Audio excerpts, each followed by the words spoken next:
एक बहुत एक स्पीडी दौर में रह रहे हैं जहाँ लोग ज़्यादा वेट नहीं करते।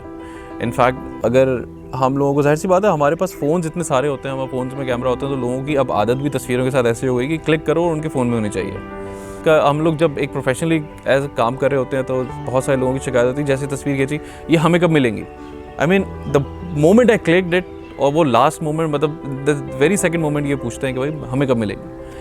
तो मेरे ख्याल है अगली कोई टेक्नोलॉजी इस तरह की आने वाली है कि जैसे मैंने खींची और वो आपके फ़ोन के अंदर इस तरह का कुछ हो सकता है। अस्सलाम वालेकुम, this is Syed Akbar Ali and I been doing wedding photography, travel photography since like 10-11 years now, और अब तो काफ़ी टाइम गुजर गया इन सब चीज़ों को।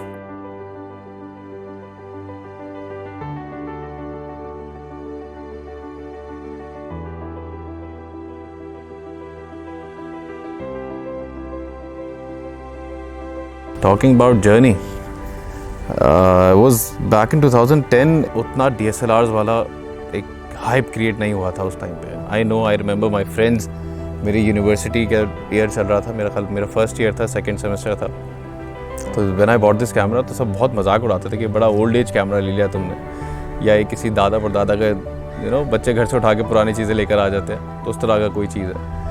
लेकिन eventually it worked out for me in a sense कि मुझे थोड़ा सा तस्वीरें खींचने का शौक़ था पहले से, और उससे पहले मतलब DSLR से पहले भी हमारे घर पे एक आध बहुत छोटा कैमरा था, 5-8 मेगापिक्सल वाले जो आते थे, तो उससे आई यूज़ टू प्ले। लेकिन वो भी एक एक्सीडेंटली होना शुरू हुआ था, थोड़ा इतना ज़्यादा उससे भी इन्फ्लुएंस ऐसा नहीं था कि मैं फ़ोटोग्राफ़र बनूंगा इसको इस्तेमाल करके, ऐसा कभी भी नहीं था। लेकिन यूनिवर्सिटी टाइम से ऐसा कुछ हुआ था कि जैसे लोगों ने थोड़ा पसंद करना शुरू किया था, तो एक बहुत बड़ी मोटिवेशन ये थी कि इन्फ्लुएंस होना शुरू हुआ था तस्वीरों के साथ, लोगों की पसंद आना शुरू हुई उनकी तस्वीरें, या मेरी खींची हुई, या मैं कहीं ट्रैवल बहुत करता था बहुत शुरू से। हमारे फादर जो है वो बचपन से मुझे लेकर जाते थे पूरे पाकिस्तान का, तकरीबन हमने टूर फोटोग्राफ़र बनने से बहुत पहले कर चुके थे, तो आइडिया था जगहों का, सब चीज़ों का। तो ये है कि वहाँ से थोड़ा सा इन्फ्लुएंस स्टार्ट हुआ था। फिर जब ज़ाहिर है थोड़ा बेहतर कैमरा लिया, तो उसकी भी एक कहानी है, कैमरा कैसे लिया। तो खैर जब उसको थोड़ा बहुत लेके घूमे, लोगों के साथ बात हुई, दोस्त बने यूनिवर्सिटी में, उनकी सब बहुत सारी तस्वीरें हैं। कराची यूनिवर्सिटी में मेरी रिहाइश रही बड़ी शुरू से, तो यहाँ पे हमारे पास जगह बहुत सारी हैं इन सब चीज़ों को यूटिलाइज़ करने के लिए। तो कैमरा आप इजीली लेके, कराची में सबसे बड़ा फियर ही कैमरा लेके घूमने का लिए, मतलब जितने लोग कैमरा लेके घूमना चाहते हैं सबसे बड़ा उनके पास फियर ही यही है कि यार ये बचेगा मेरे पास या नहीं बचेगा। तो मतलब उस फियर से हम लोग थोड़े से ऊपर थे, नहीं था ये वाला फियर, तो हम लोग लेके घूम सकते थे इन सब चीज़ों को। तो आहिस्ता आहिस्ता डेवलप हुआ। मैं ऐसा नहीं कहूँगा ओवरनाइट कुछ हो गया, एकदम एक रात पहले मैं सोया था बगैर फोटोग्राफ़र और सुबह उठा हुआ फोटोग्राफ़र था, ऐसा कुछ भी नहीं था।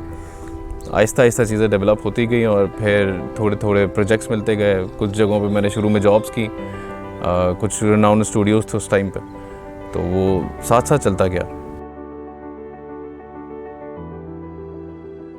यार वेडिंग में सबसे पहले बहुत ऑनेस्ट, गॉड ऑनेस्ट ट्रूथ, मतलब अगर ये वेडिंग में आने का वजह बताऊं, क्योंकि होता ही है कि कैमरा ख़रीदते वक्त मेरे फादर ने मुझे बताया था कि इट्स अ वेरी एक्सपेंसिव शौक़, very expensive passion to follow.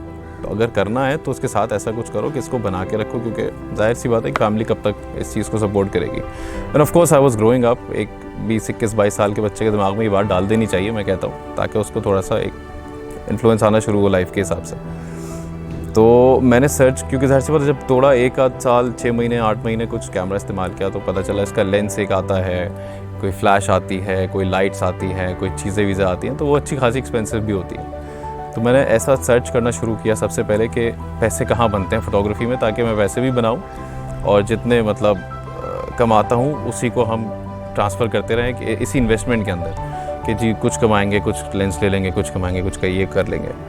तो मैंने बहुत सारी सर्चिंग की, फेसबुक पे रिसर्च की हमारे मुल्क में क्या क्या हो सकता है। लैंडस्केप की इतनी कोई एज सच मुझे मार्केट नहीं मिली जिसमें कोई रिटर्न्स आपको इतने ज़्यादा मॉनेटरी फाइनेंशियली रिटर्न आपको मिलते हो।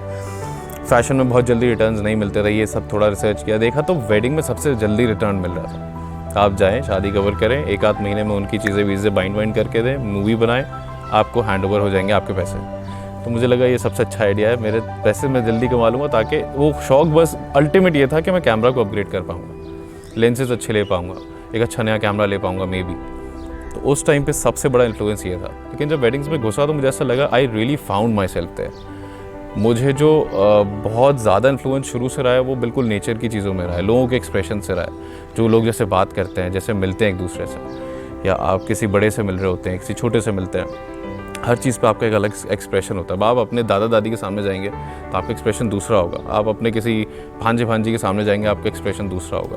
तो ये सब एक्सप्रेशंस बहुत सारे मिला के अंडर वन रूफ मुझे ऐसा लगता है कि वेडिंग में मुझे मिल जाते हैं। तो इन सब चीज़ों से मैं यूजुअली बहुत इन्फ्लुएंस भी रहता हूँ। मेरी तस्वीरें भी ऐसी आपको दिखेंगी, कभी भी आप देखें इंशाल्लाह। तो वो सब उसी के सब अराउंड घूमता रहता है कि वो नेचुरली सब चीज़ें कैसी दिखती है।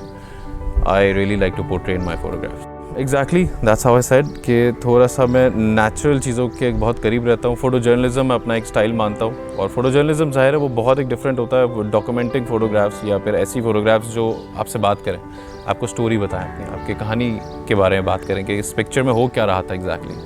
आप अगर वो अपनी पिक्चर 2 साल पहले 5 साल पहले खींची हुई देखें अपनी, तो आपको पूरा मोमेंट याद आए, आपको उस पूरे मोमेंट की एक मेमोरी आ जाए कि हाँ मुझे आवाज़ ऐसी आ रही थी यहाँ से, या ये कलर कपड़े पहने थे, या ये कज़न से मिले थे, या ये फ़लाने लोग मिले थे। तो आई थिंक वेडिंग के अंदर मुझे बहुत ज़्यादा डायरेक्शन नहीं देनी पड़ती। That's what I really like about this, और बहुत अच्छा लगता है, मज़ा आता है इस चीज़ों में।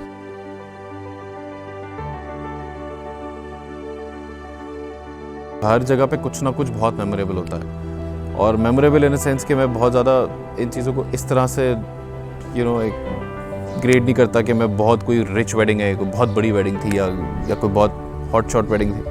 I mean I have covered a lot of types of wedding, और मतलब कराची के अंदर, इस्लामाबाद में, क्वेटा में, लाहौर में काम किया है, और इंटीरियर सिंध में बहुत ज़्यादा काम किया। तो मतलब हर जगह की एक अपनी एक अलग अलग ना, उसके अंदर कह लो कि अपना एक कल्चर होता है, अपना एक नेचर होता है। अब जैसे आप इंटीरियर सिंध में जाएं तो आपको बिल्कुल एक डिफरेंट कल्चर की वेडिंग्स मिलेंगी।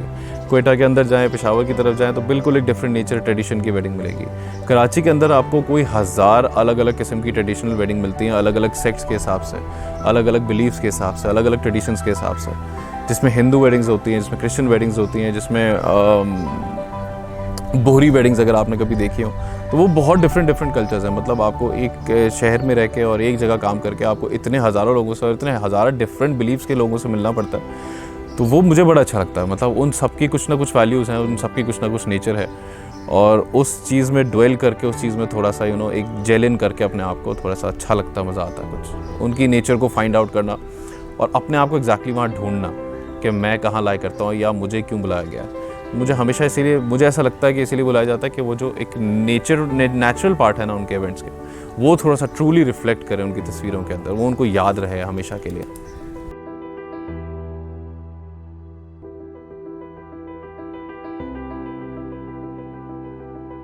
मुझे आइडियाज़, मुझे ऐसा लगता है बहुत स्पॉन्टेनियस आता है, पता नहीं इट्स नेचुरल और something, but it's more of experience में भी। मुझे ऐसा लगता है एक्सपीरियंस से बहुत आते हैं और ऑब्जर्वेशन से बहुत आते हैं। आप मतलब अगर मेरे हाथ में कैमरा नहीं भी है और मैं एक रैंडम किसी दोस्त के घर जा रहा हूँ, ड्राइव कर रहा हूँ, क्रिकेट खेल रहा हूँ या कुछ भी कर रहा हूँ, मैं बहुत सारी चीज़ें ऑब्जर्व करता रहता हूँ। मतलब अगर एक रैंडम सी कहीं से लाइट अगर आपके घर पे चली गई है और आपकी मोमबत्ती जल रही है या कोई इमरजेंसी लाइट जल रही है या एक किसी विंडो से लाइट आ रही है, तो आई एम ऑलवेज सीइंग कि यार लाइट कैसी आ रही है, यहाँ पर अगर कोई बैठा होगा तो कैसा लगेगा, या अगर यहाँ पे कोई ऑब्जेक्ट रखा हो तो कैसा लगेगा। तो I always keep observing things, और नेचर के थोड़ा करीब रहता हूँ, इस तरह की चीज़ें आई कीप ऑब्जर्विंग। तो जब मेरे हाथ में कैमरा होता है तो मैं ये सब कुछ एग्जीक्यूट करना शुरू कर देता हूँ, जितना कुछ पार्ट टाइम में सोचा हुआ होता है। तो आई एम नेवर फ्री। मैं ये ऐसा, मुझे ऐसा लगता है कि ऐसा लगता है दिमाग कुछ ना कुछ चलता रहता कहीं ना कहीं।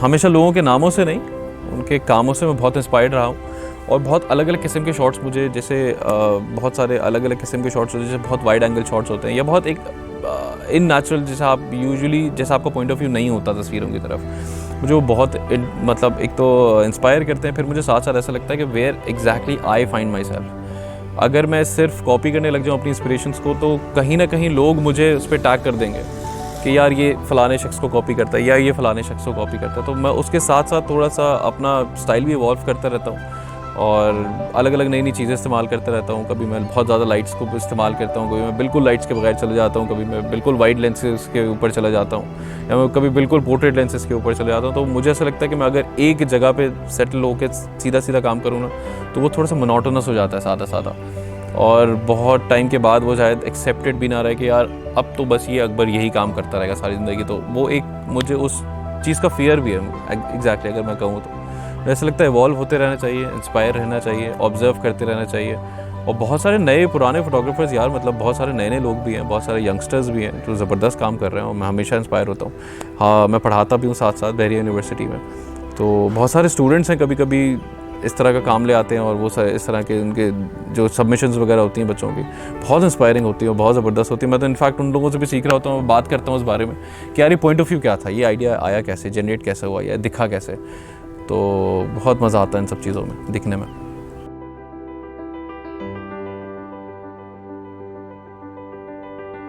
टॉकिंग अबाउट कैमराज, आप DSLR की बात करें, SLR की बात करें, मिररलेस की बात करें, फ़ोन कैमरास की बात करें, they are all machines and they are meant to upgrade.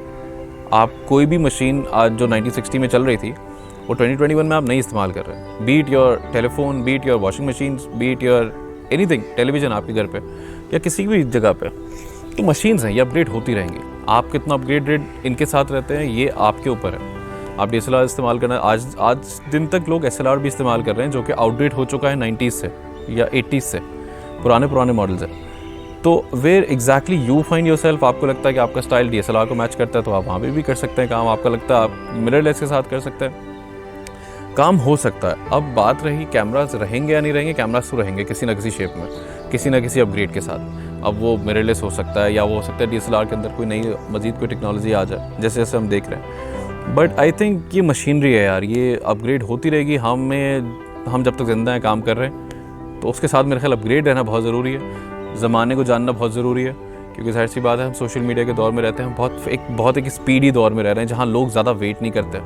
In fact अगर हम लोगों को, जाहिर सी बात है हमारे पास फ़ोन इतने सारे होते हैं, हमारे फ़ोन में कैमरा होते हैं, तो लोगों की अब आदत भी तस्वीरों के साथ ऐसे हो गई कि क्लिक करो और उनके फ़ोन में होनी चाहिए। तो एक DSLR और मिररलेस का, हम लोग जब एक प्रोफेशनली एज काम कर रहे होते हैं तो बहुत सारे लोगों की शिकायत होती है जैसे तस्वीर खींची, ये हमें कब मिलेंगी।